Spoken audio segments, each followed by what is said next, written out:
Noticentro 1, CMI. Buenas noches, comienzan las noticias. Les presentamos enseguida un breve anticipo de las noticias más importantes de hoy en Colombia. La economía colombiana recuperó el ritmo de crecimiento que traía antes de la pandemia. El director del DANE, Juan Daniel Oviedo, reveló que los sectores que más determinaron el crecimiento de la economía fueron en su orden el comercio, la industria y la construcción. La economía creció 14,3% en julio. En el mismo mes del año pasado, la economía cayó un 9,1%. Ampliaremos esta noticia en nuestra emisión nacional de las 9 de la noche. Alcaldes de ciudades capitales apoyan policía militar en las calles. Los 31 alcaldes de ciudades capitales realizan un foro en el que unánimemente respaldan patrullajes de policía militar para apoyar la lucha contra la delincuencia callejera. Los alcaldes preparan un documento para el desarme ciudadano. Ampliación de esta noticia en nuestra emisión nacional a las 9 de la noche. Los ministerios de Salud y de Educación anunciaron que harán operativos para vacunar a estudiantes de colegios y universidades, tanto públicos como privados. El ministro de Salud reveló además que este mes llegará el mayor volumen de vacunas al país. Esta noticia será ampliada en nuestra emisión nacional de las 9 de la noche. Los almacenes La 14 definitivamente van a liquidación. La Secretaría de Desarrollo Económico de Cali, dirigida por María Fernanda Santa, revela que se adoptará un plan para reubicar a más de 2.200 empleados que quedan cesantes por la liquidación. Esta y otras noticias locales, nacionales, serán ampliadas en nuestra emisión central de las 9 de la noche. Y las siguientes son las principales noticias del mundo hoy. Alerta máxima en Washington por protesta que habrá mañana contra la detención de asaltantes del Capitolio. Activada la Guardia Nacional. FBI dice que teme presencia de manifestantes armados. Se agrava crisis migratoria en Texas. Sube a más de 13,000 el número de indocumentados situados en frontera entre México y Estados Unidos. Agencia Federal de Medicamentos de Estados Unidos rechaza aplicación de tercera dosis para adultos sanos. La agencia advierte que mayores de 65 años con comorbilidades sí deben recibir tercera dosis. Peligro de grave golpe a economía china ante inminente quiebra de gigante inmobiliario. El futuro del mundo es catastrófico por calentamiento global, dice Naciones Unidas. Con Claudia Palacios y Margarita Ortega. La capital de Estados Unidos se encuentra en máxima alerta frente a posibles actos violentos que podrían estallar durante las manifestaciones convocadas para mañana en el Capitolio por parte de seguidores del expresidente Donald Trump en apoyo a los más de 600 detenidos tras el asalto a ese edificio el pasado 6 de enero. Una vez más, una malla negra vuelve a rodear al Capitolio de los Estados Unidos, igual a la que durante 6 meses protegió a la sede parlamentaria tras el asalto perpetrado por cientos de seguidores de Donald Trump, exacerbados por sus falsas denuncias de fraude electoral. Esto debido a que se espera la llegada de cientos de manifestantes de extrema derecha para la concentración en apoyo a las más de 600 personas detenidas acusadas de sumarse a los partidarios de Trump que atacaron el Capitolio en un intento de impedir que se certificara la victoria electoral del presidente Joe Biden. Our mission tomorrow is our mission every day, and that is to protect everyone's rights to free speech and to allow them to lawfully demonstrate. And again, we are planning for a safe event tomorrow.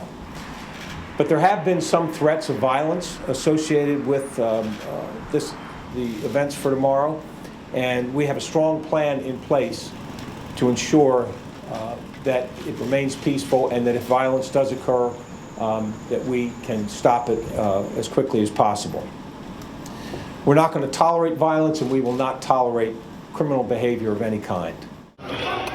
La policía reforzó la seguridad en torno al Capitolio, teniendo en cuenta los disturbios del 6 de enero, cuando los manifestantes atacaron a la policía, rompieron ventanas y escalaron el edificio, que tuvo que ser evacuado en ese momento, mientras la Guardia Nacional dispuso un centenar de efectivos para prestar apoyo. Se agudiza la crisis migratoria en el estado de Texas. Ya hay más de 13,000 indocumentados hacinados bajo un puente en una pequeña ciudad de la frontera entre Estados Unidos y México. Y las autoridades esperan la llegada de más migrantes en las próximas horas. Más de 13,000 migrantes, en su mayoría de nacionalidad haitiana, se encuentran refugiadas bajo el puente internacional del Río Bravo entre el estado de Texas y la ciudad Acuña de México.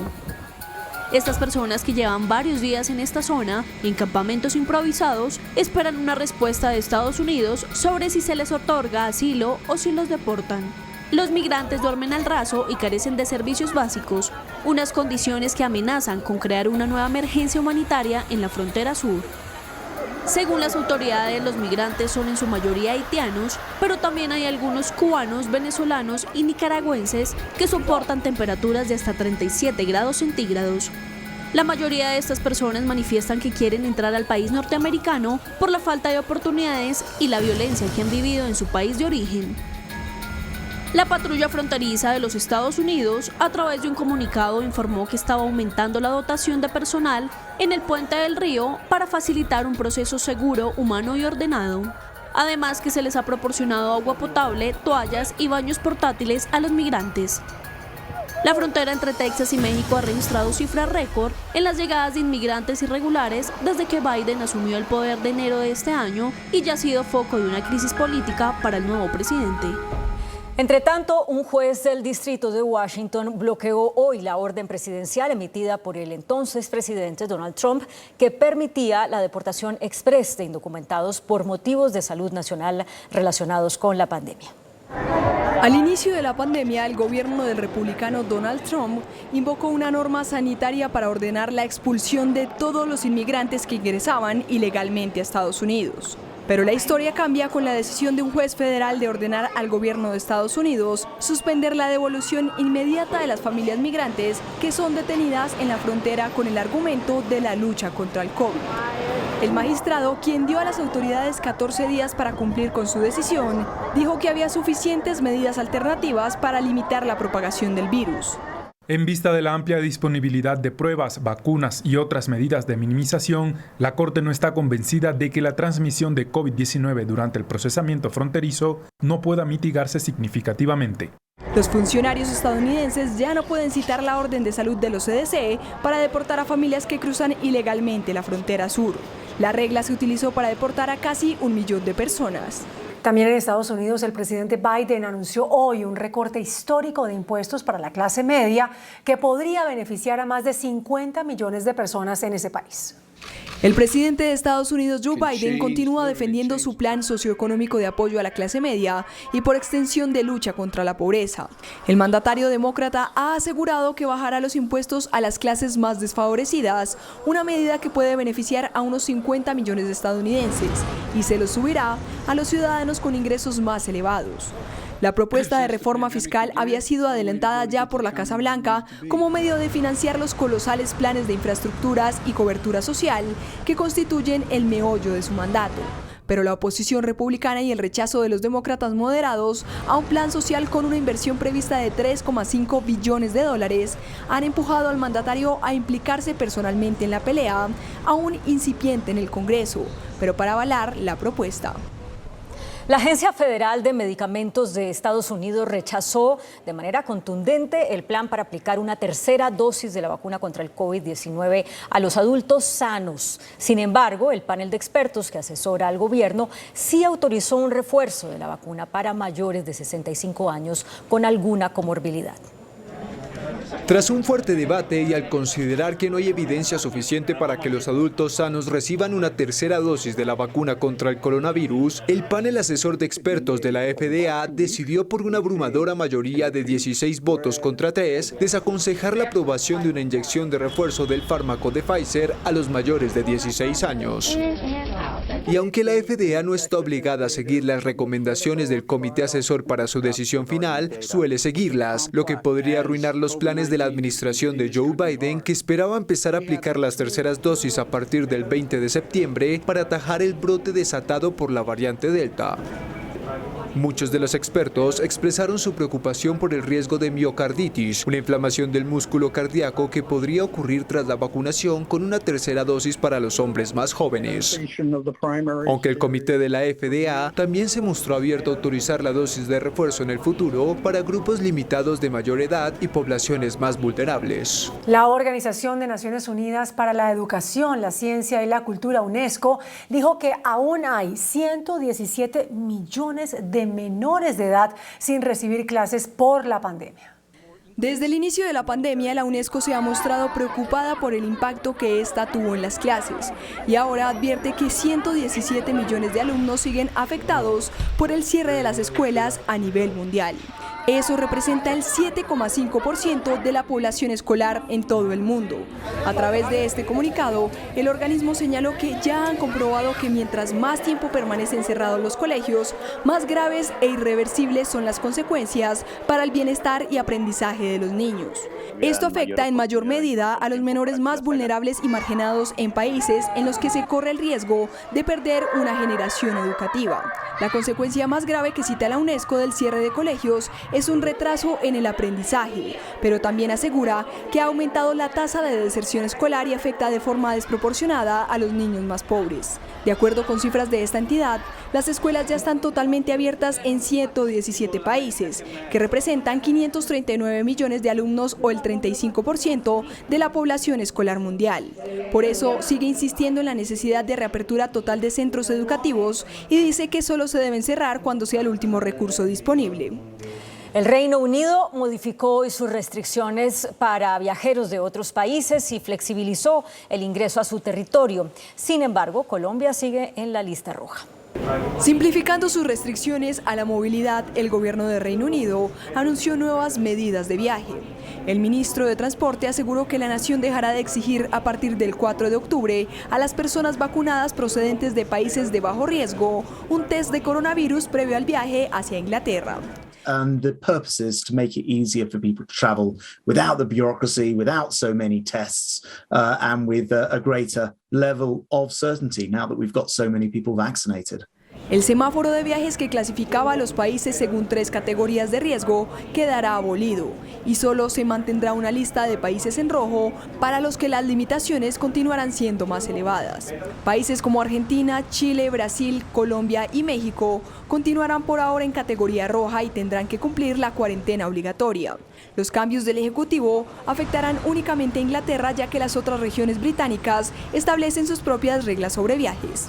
Aumentan las protestas contra el gigante inmobiliario chino Evergrande, que reconoció que no podrá asumir sus obligaciones, que son superiores a $300.000 millones. Sus compradores, inversionistas y contratistas temen una eventual quiebra que podría tener graves repercusiones en la economía de ese país. Evergrande, uno de los desarrolladores inmobiliarios más grandes de China, es una de las empresas con mayor tamaño en el mundo por ingresos, que además de emplear a unas 200.000 personas, también ayuda indirectamente a mantener más de 3,8 millones de puestos de trabajo cada año.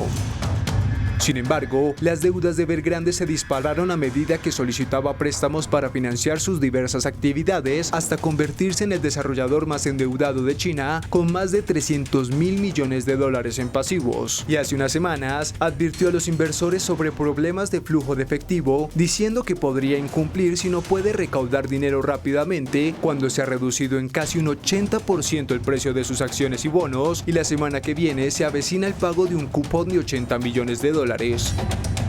Mientras los expertos afirman que la compañía tiene más de 1 millón de propiedades pagadas por clientes aún sin construir, lo que ha desatado fuertes protestas en la sede de la compañía, mientras crece el miedo a que la crisis de deuda de Evergrande suponga un riesgo de contagio para el sector inmobiliario chino en su conjunto y termine generando serias repercusiones en la segunda economía mundial.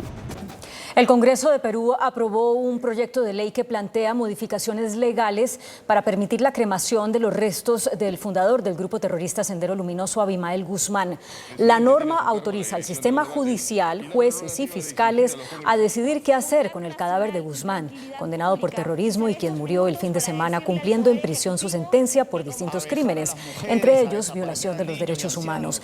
Esta ley agrega que la autoridad sanitaria debe ejecutar esta medida en coordinación con los Ministerios de Justicia y del Interior, en un plazo máximo de 24 horas, y que la cremación se realizará después de la necropsia de ley y en presencia de la Fiscalía. El gobierno de Rusia obligó a Google y a Apple a eliminar la aplicación llamada Navalny. La aplicación, creada por el equipo del encarcelado líder opositor Alexei Navalny, llevaba al usuario directamente a la plataforma Voto Inteligente para tratar de derrotar en las elecciones legislativas al partido oficialista llamado Rusia Unida. 2 personas murieron y otra resultó herida como resultado de un ataque con arma blanca en Almelo, ciudad del oriente de Países Bajos. En el incidente habría estado implicado un hombre que había usado una ballesta en contra de sus vecinos. El sospechoso fue detenido y se encuentra herido debido a que un agente abrió fuego contra él para defenderse. Se estaría fracturando el recién proclamado gobierno talibán de Afganistán. El mulá Abdul Ghani, el miembro más moderado, fue marginado tras un tiroteo en el Palacio Presidencial de Kabul, la capital de Afganistán. Un mes de haber tomado el poder en Afganistán, los talibanes enfrentan el doble desafío de mantener la paz dentro de sus filas y gobernar un país al borde de la ruina. El primer factor ha cobrado especial relevancia en las últimas horas después de que la cadena Bloomberg reveló que el mulá Abdul Ghani Baradar, uno de los fundadores del movimiento fundamentalista de gran reconocimiento y que incluso fue incluido por la revista Time en su lista de personajes influyentes, tuvo que abandonar Kabul después de que fue agredido por un líder de la red Haqqani, designada por Estados Unidos como terrorista, en medio de las conversaciones sobre la formación del nuevo gobierno, el cual Abdul Ghani Baradar buscaba que fuera más inclusivo. De hecho, este hombre es considerado por Occidente como una de las voces más moderadas dentro del movimiento talibán, y su partida genera fuertes preocupaciones por el rumbo que tome el nuevo ejecutivo, conformado en un 90% por religiosos fundamentalistas. Incluso, los talibanes parecen decididos en reemplazar el Ministerio de Asuntos Femeninos por el de la propagación de la virtud y prevención del vicio, que ya había aplicado duras políticas durante su primer mandato en los años 90. El secretario general de la Organización de Naciones Unidas, Antonio Guterres, criticó a la comunidad internacional por asumir compromisos para luchar contra el calentamiento global que, dijo él, en la dirección equivocada. El secretario general de la ONU, Antonio Guterres, advirtió que el mundo está en una trayectoria catastrófica hacia un calentamiento de 2,7 grados centígrados con las actuales medidas para combatir el cambio climático, por lo que urgió a todos los países a presentar propuestas más ambiciosas en las próximas semanas. COP26 this November must mark that turning point. By then, we need all countries to commit to achieve net zero emissions by the middle of this century and to present clear, credible, long-term strategies to get there. We need all countries to present more ambitious and achievable nationally determined contributions that will together cut global greenhouse gas emissions by 45% by 2030 compared to 2010.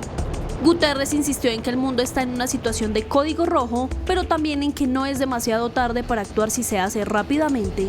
Además, le exigió a los países ricos que cumplan por fin con la promesa hecha hace más de una década de facilitar $100.000 millones para apoyar a las naciones en desarrollo en la lucha contra el cambio climático.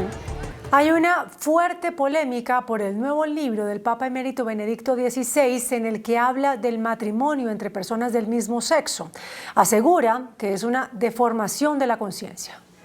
En la introducción de un nuevo libro que reúne sus escritos sobre Europa, Benedicto XVI resalta que con la legalización del matrimonio del mismo sexo en 16 países europeos, el asunto del matrimonio y la familia ha tomado una nueva dimensión que no puede ignorarse.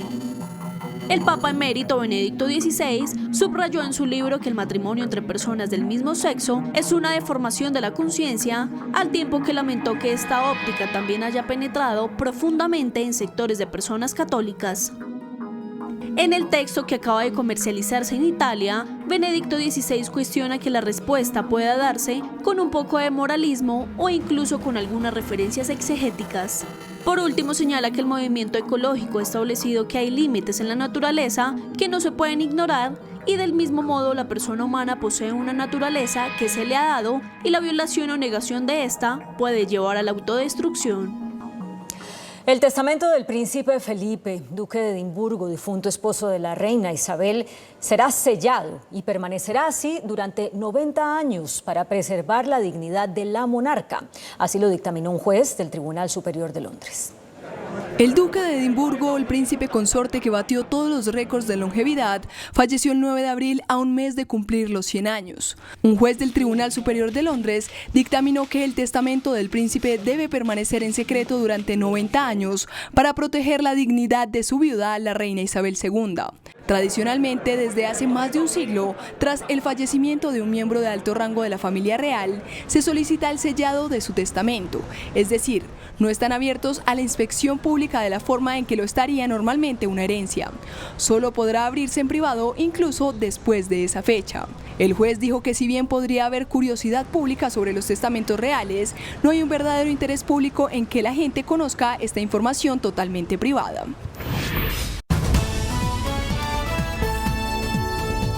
Noticentro 1, CMI. Economía vuelve a crecer a niveles que traía antes de la pandemia. DANE revela que economía creció en julio 14.3%. Hace un año el descenso era del 9%. Comercio creció 6.6%. Industria y construcción 4.1%. Y servicios públicos 2.4%. Crecen casos de ajusticiamiento a ladrones por mano propia. Advertencia de la policía. Alcaldes de 31 capitales respaldan presencia militar en calles de las ciudades. Gobierno girará 500.000 millones de pesos para pagar deuda con hospitales que atienden a migrantes. Gobierno ordena vacunar a estudiantes de colegios y universidades. Comercio y restaurantes darán descuentos especiales a quienes estén vacunados. Termina la vida de Almacenes La 14. No hubo salvamento y entran en liquidación. Gobierno de Cali prepara plan para ubicar a cesantes. En noviembre arranca autorización paga de parqueo en calles de Bogotá. Con Claudia Palacios y Margarita Ortega. Bienvenidos a nuestra segunda hora de noticias. La economía colombiana alcanzó los niveles de crecimiento que tenía antes de la pandemia. Según el DANE, en julio el crecimiento económico fue 14,3%. Comercio, industria y construcción están impulsando la economía. Según el director del DANE, Juan Daniel Oviedo, la economía ha comenzado a crecer incluso por niveles superiores a los que traía antes de la pandemia. Las cifras indican que mientras en julio del 2020 se registraba un desplome económico de menos 9,1%, en julio del 2021 la recuperación fue notable, con un crecimiento positivo de 14,3%. El informe del DANE destaca que los sectores con mayor crecimiento fueron el comercio, la industria y la construcción, los servicios públicos y las telecomunicaciones. Oviedo ilustró con un ejemplo cómo se ha reactivado la economía. Recordemos que lo que hicimos fue coloquialmente bajar los tacos unos meses y volverlos a prender por medida de control epidemiológico, que tuvo unos efectos severos sobre el empleo, drásticos sobre la pobreza urbana. Tuvimos estos efectos, pero la naturaleza del choque de oferta que tuvimos fue haber apagado la economía parcialmente unos meses y volverla a prender. La gran incertidumbre sobre el desempeño económico del país sigue siendo ¿cuándo se reactivará el empleo?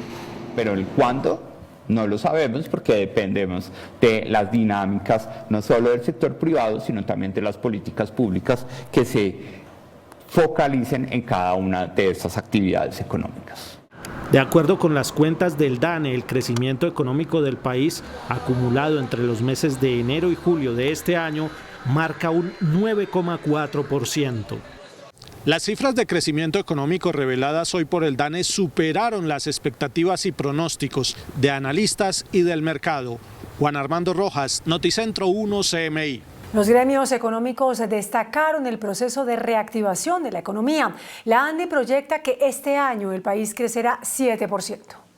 Gremios económicos han expresado optimismo moderado luego de conocer las cifras del DANE que dan cuenta de un crecimiento económico de 14,3% para el mes de julio, El presidente de la ANDI, Bruce McMaster, difundió un comunicado según el cual esta es una noticia positiva para el país que evidencia el impacto favorable que ha tenido la reactivación. La ANDI prevé un crecimiento del Producto Interno Bruto para este año superior al 7%. El gremio de los comerciantes también consideró positivas las cifras conocidas correspondientes al mes de julio, aunque todavía hay retos por delante en materia de generación de empleo. El seguimiento del DANE a la economía nacional muestra su buen momento de recuperación, pero también está señalando algo muy importante. El comercio es uno de los sectores jalonadores. Otros sectores como el de transporte de pasajeros esperan que la reactivación se acelere para recuperar las pérdidas que les ha dejado la pandemia. Aún tenemos un efecto muy grave en la economía de nuestras empresas como consecuencia de la pandemia del año 2020. Por ello estamos solicitando al gobierno nacional un apoyo, un alivio. Para los gremios será fundamental en los próximos meses atraer capital para la generación de empleo formal. 7 presuntos guerrilleros del ELN murieron en un bombardeo de las fuerzas militares y de la policía en el Chocó. El bombardeo estaba dirigido contra Ángel Padilla Romero, alias Fabián, cabecilla del Frente de Guerra Occidental del ELN. Sin embargo, todavía no se ha confirmado si se encuentra entre los 7 guerrilleros que murieron. Desde esta mañana nuestras fuerzas militares y de policía están en una operación en contra del Frente de Guerra Occidental y su cabecilla, alias Fabián, una de las mayores amenazas contra el Chocó. Los soldados y policías que llegaron hasta el punto del bombardeo permanecen en el lugar, esperando que mejore el clima para poder salir en helicóptero con los cuerpos de los guerrilleros.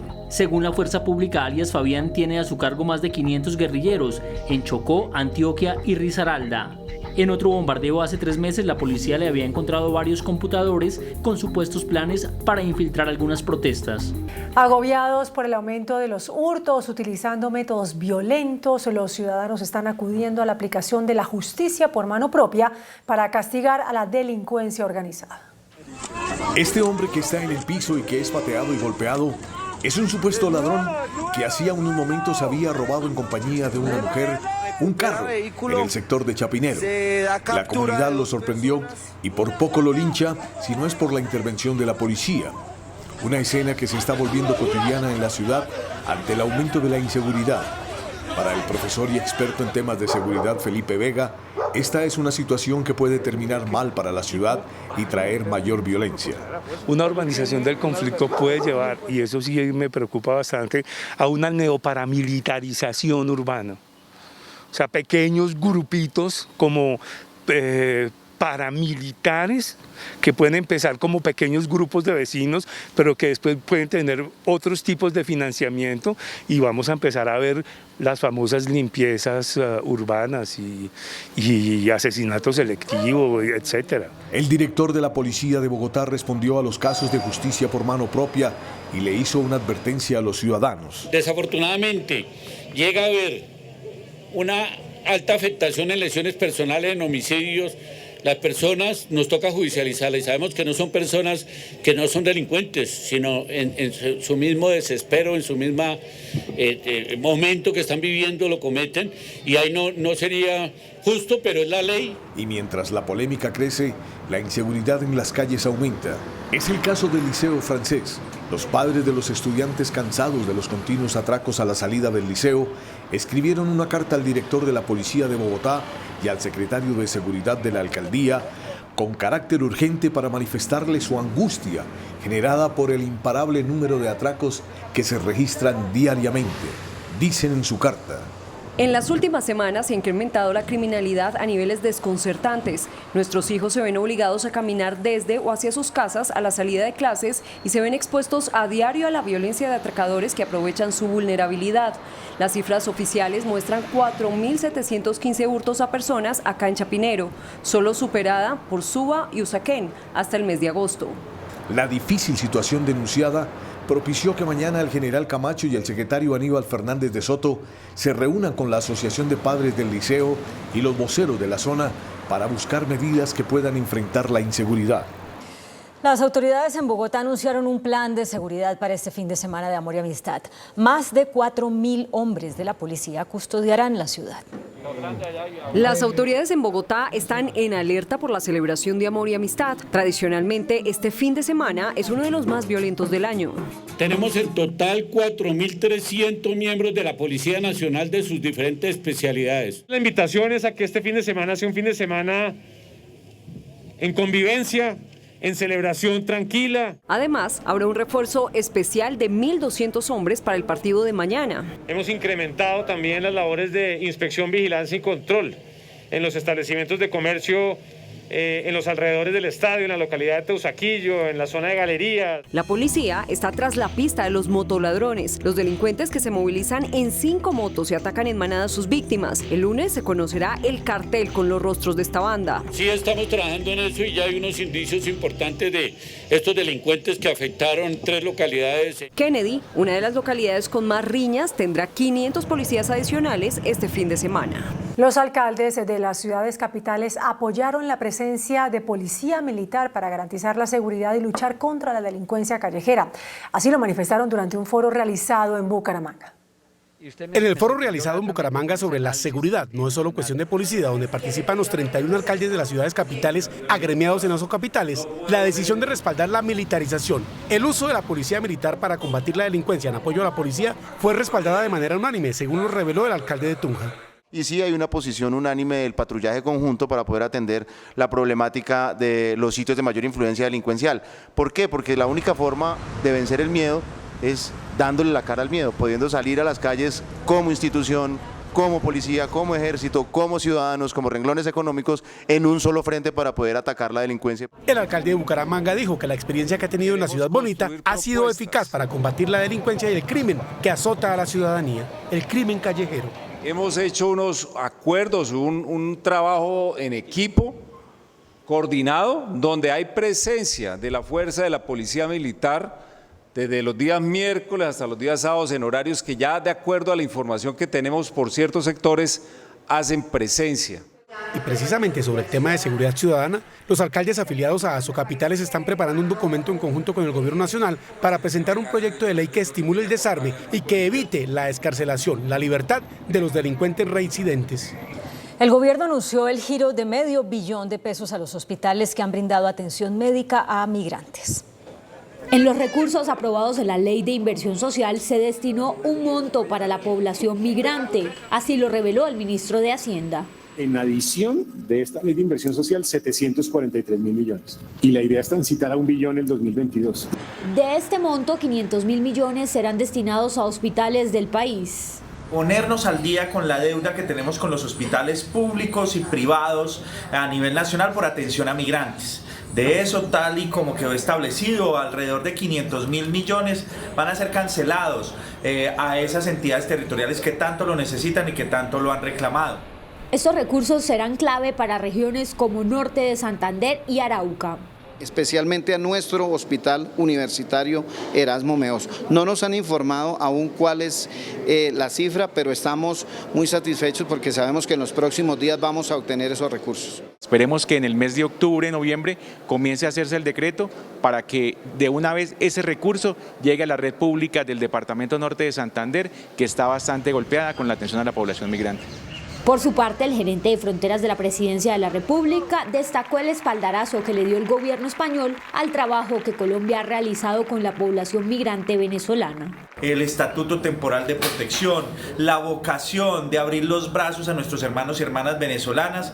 Durante su encuentro con el presidente Iván Duque, el rey Felipe de España pidió una respuesta potente internacional a la migración venezolana en Colombia. Los ministerios de Salud y Educación anunciaron un plan para vacunar contra el COVID-19 a estudiantes de colegios y universidades públicas y privadas. El ministro de Salud, Fernando Ruiz, anunció que en breve se expedirá una medida para comenzar a vacunar masivamente a estudiantes de colegios y universidades dentro del Plan Nacional de Vacunación contra el COVID-19.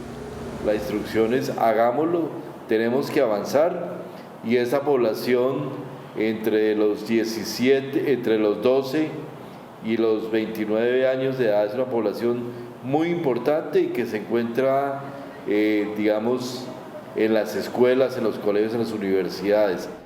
El ministro de Salud explicó que conjuntamente con la ministra de Educación se expedirá una resolución estableciendo los procedimientos para vacunar a los estudiantes de los establecimientos de educación básica y superior. Combinando a rectores y a toda la comunidad educativa para que apoyen la ejecución a nivel nacional de operativos de vacunación en escuelas y universidades tan pronto como sea posible. Para masificar la vacunación en colegios y universidades, el Ministerio de Salud se prepara para distribuir 13,5 millones de dosis de vacunas contra el COVID-19 que se espera lleguen antes de terminar el presente mes de septiembre. Las autoridades de salud se alistan para aplicar las terceras dosis de las vacunas contra el COVID-19 a mayores de 70 años.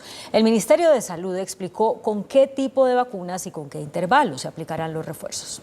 Según las disposiciones del Ministerio de Salud en materia de aplicación de refuerzos de las vacunas contra el COVID-19, las personas inmunizadas con marcas como Sinovac, Janssen o AstraZeneca podrán realizar posibles combinaciones de cara a una tercera dosis o refuerzo con las vacunas de Pfizer y Moderna. Desde el punto de vista científico, la evidencia está clara y determinada para combinación de vacunas de adenovirus, específicamente AstraZeneca, con vacunas de ARN, específicamente Pfizer y Moderna. Es decir, si hay estudios que ya han demostrado que incluso puede ser un poquito mejor la combinación de vacunas y tiene un racional científico importante.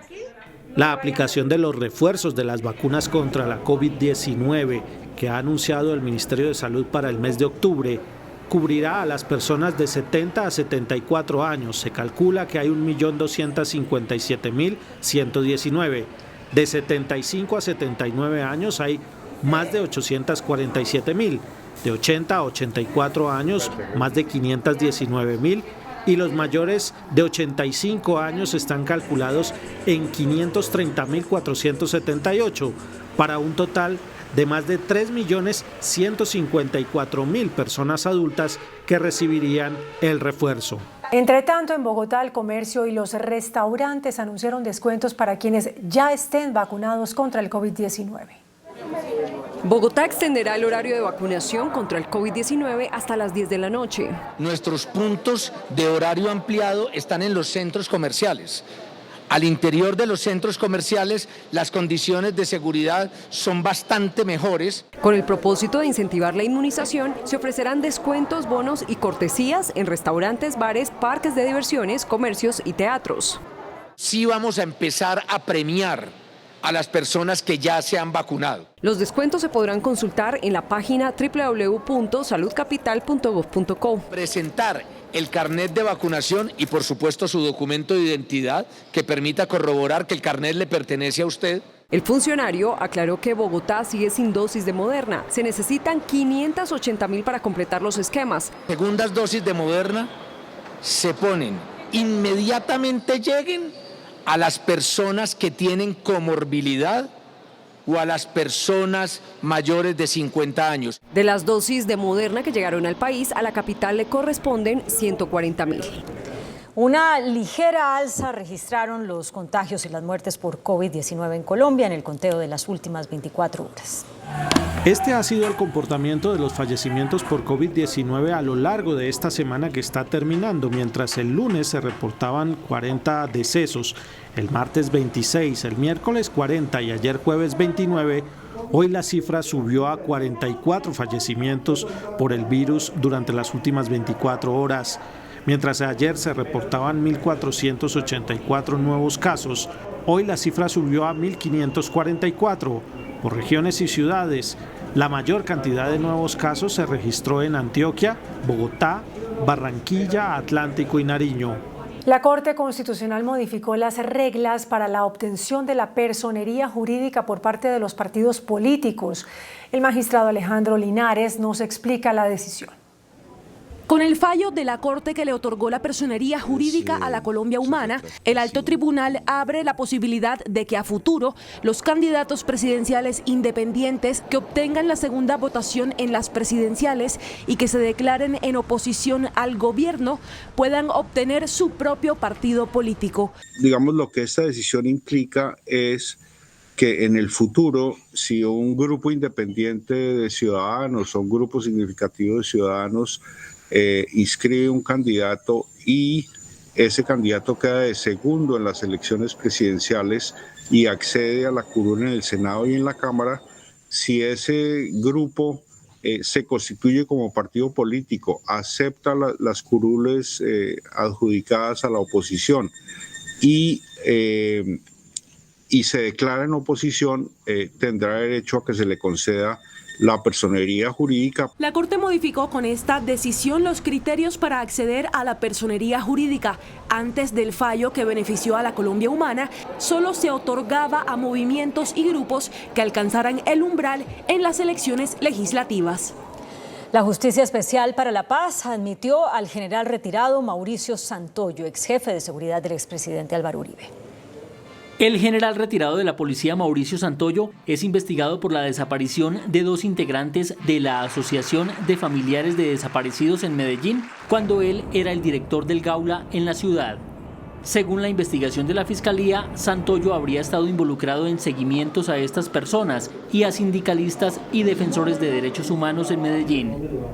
Mauricio Santoyo se acogió a la JEP después de regresar deportado de Estados Unidos, donde cumplió una pena de 13 años de prisión por delitos relacionados con narcotráfico. Ahora la JEP lo admitió y le concedió el traslado desde la cárcel Picota hacia un centro de detención de la policía. En las próximas semanas deberá presentar a los magistrados un plan de colaboración con las investigaciones.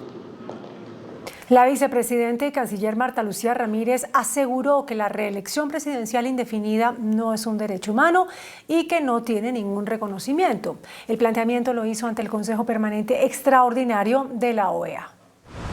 Frente al Consejo Permanente Extraordinario de la Organización de Estados Americanos, la vicepresidenta Marta Lucía Ramírez se refirió a la consulta que elevó en el año 2019 el presidente Iván Duque a la Corte Interamericana de Derechos Humanos sobre la reelección indefinida. Esta fue la respuesta de la CIDH según la vicepresidenta. La reelección presidencial indefinida no es un derecho humano, no es un derecho autónomo y no tiene reconocimiento normativo ni en la Convención ni en la Declaración Americana. En este sentido, la funcionaria dijo que no podemos confundir regímenes autoritarios o populistas con regímenes democráticos. Que no podemos de ninguna manera permitir que siga habiendo rupturas constitucionales, ni mucho menos que se nos diga que nos estamos entrometiendo en asuntos ajenos cuando estamos reivindicando ese valor de la defensa y de la protección de la democracia. En el encuentro participaron los cancilleres y representantes permanentes de los países miembros, el secretario general de la OEA, Luis Almagro, entre otros. Comenzaron las obras del metro de Bogotá en el sector de la calle 72 a la altura de la avenida Caracas. Allí se construirá un intercambiador vial. La calle 72 se transformará por completo, pasará de esto a esto. Hoy inició la construcción del paso subterráneo que dejará la calle 72 por debajo de la avenida Caracas. Ahora la 72 va a ser a 3 niveles. Subterráneo los carros, a nivel Transmilenio los peatones y las bicicletas y elevado el metro que llegará aquí. La construcción de este deprimido hace parte de las obras del metro de Bogotá. En este punto terminará la primera línea con la estación número 16. Esta obra tiene que terminar hacia abril de 2023. La calle 72 estará en obra, por lo que se construirá un tercer carril en el costado sur de la vía entre las carreras 13 y 15 para desviar el tráfico. La calzada norte quedará cerrada. En el mes de enero ya tendremos que cerrar la totalidad, enero-febrero, la totalidad de la calzada de la calle 72. Todo el tiempo habrá circulación de peatones, de ciclistas y de vehículos. Todo el tiempo. El comercio no se va a cerrar. Mientras se construye el metro de Bogotá, seguirá funcionando Transmilenio. El plan de manejo de tráfico se conocerá el próximo lunes. Enrique Vives, el conductor que provocó la muerte de 6 personas en Santa Marta, no aceptó el cargo de homicidio doloso que le imputó la Fiscalía. A esta hora sigue en curso la audiencia de medida de aseguramiento. Después de 5 días y de tantas dilaciones se pudo llevar a cabo la audiencia de imputación de cargos al empresario Enrique Vives Caballero, quien el pasado lunes, en horas de la madrugada, arrolló a 6 jóvenes quitándole la vida y dejando a otra más herida. La Fiscalía le imputó homicidio doloso. Y que no acepto los cargos porque no corresponden a la realidad. Familiares de los jóvenes estudiantes piden justicia contra el empresario que le quitó la vida a sus hijos. Necesito que haya justicia, porque lo que pasó no fue, no atropelló a unos animales, atropelló a unas personas. Estoy dolida, fueron dos de menores de edad y ni llegaron a conocer la cédula. La Fiscalía reveló en la audiencia que el empresario podría pagar una condena entre los 17 y 37 años de prisión por la gravedad de los hechos. El presidente Iván Duque concluyó esta noche su visita oficial a Madrid con el logro de compromisos de inversión privada de España en Colombia por más de 2.500 millones de dólares para los próximos meses. El dinero será dirigido a infraestructura vial y a industrias de tecnología. Desde la capital de España, este es el informe que nos trae Carlos Ruiz. ¿Qué tal? Muy buenas noches. Un saludo cordial desde Madrid. El presidente Iván Duque concluye hasta ahora sus actividades oficiales en la capital española y ha destacado que uno de sus principales logros de la visita a España ha sido el acuerdo que firmó con varios empresarios españoles que van a invertir en los próximos meses más de 2.500 millones de dólares en Colombia para apoyar la reactivación económica de la pospandemia. Pero la cifra de la inversión española puede ser superior a los 3.000 millones de dólares si la entidad oficial ProColombia logra nuevos acuerdos empresariales en las próximas semanas aquí en España, dijo el mandatario colombiano. Estamos hablando de más de 9 billones de pesos en Colombia y esto por supuesto tendría un gran impacto para nuestro país en generación de empleo y también en temas como infraestructura, transición energética, en temas también asociados con servicios digitales y cuarta revolución industrial. La directora de ProColombia, Flavia Santoro, anunció que Iberia se comprometió a aumentar a 10 frecuencias semanales sus rutas hacia y desde Colombia y destacó los sectores que se van a beneficiar con las inversiones españolas. Las oportunidades en relación con inversión son muchísimas, pero los sectores que en este momento para los españoles estamos mostrando y estamos viendo interés por parte de ellos son infraestructura, son energías renovables, todo lo del agro también por supuesto, todo lo de servicios compartidos, todo lo de BPOs, son los sectores que más interés tienen las 600 empresas ya instaladas en Colombia para hacer reinversiones, pero también para que lleguen nuevos anuncios de inversión. Por su parte, el presidente Duque propuso hoy desde Madrid que el Fondo Monetario Internacional permita que las inversiones de los países para superar la pandemia y luchar contra el cambio climático no sean tenidas en cuenta para efectos de la contabilización del déficit fiscal de los gobiernos. Entonces lo que estamos proponiendo es que las inversiones que se hagan de manera claro, verificable, fehaciente, en materia de inversiones de transición energética y enfrentando los avatares del cambio climático, pueda no ser contabilizada dentro de las proyecciones de déficit que hace el Fondo Monetario y se pueda hacer por un periodo de 10, 15 o 20 años. Duque fue testigo de honor de la firma de un convenio del gobierno colombiano con Florentino Pérez, presidente del equipo Real Madrid, para la formación y promoción en Colombia de futbolistas a través de la Fundación Real Madrid. Para concluir su visita oficial a España, el presidente Duque irá mañana a la histórica ciudad de Santiago de Compostela, donde peregrinan al año millones de católicos. Luego, el jefe de Estado emprenderá viaje a Washington, donde iniciará una visita oficial que lo llevará también a hablar ante la Asamblea General de Naciones Unidas a mediados de la semana. Con Carlos Ruiz, desde Madrid, Noticentro 1, CMI. La Superintendencia de Sociedades ordenó la apertura del proceso de liquidación de Almacenes La 14 S.A. Después de 57 años de operación y siendo una de las grandes superficies más representativas del país, Almacenes La 14 S.A. no encontró una fórmula financiera para salvar la compañía.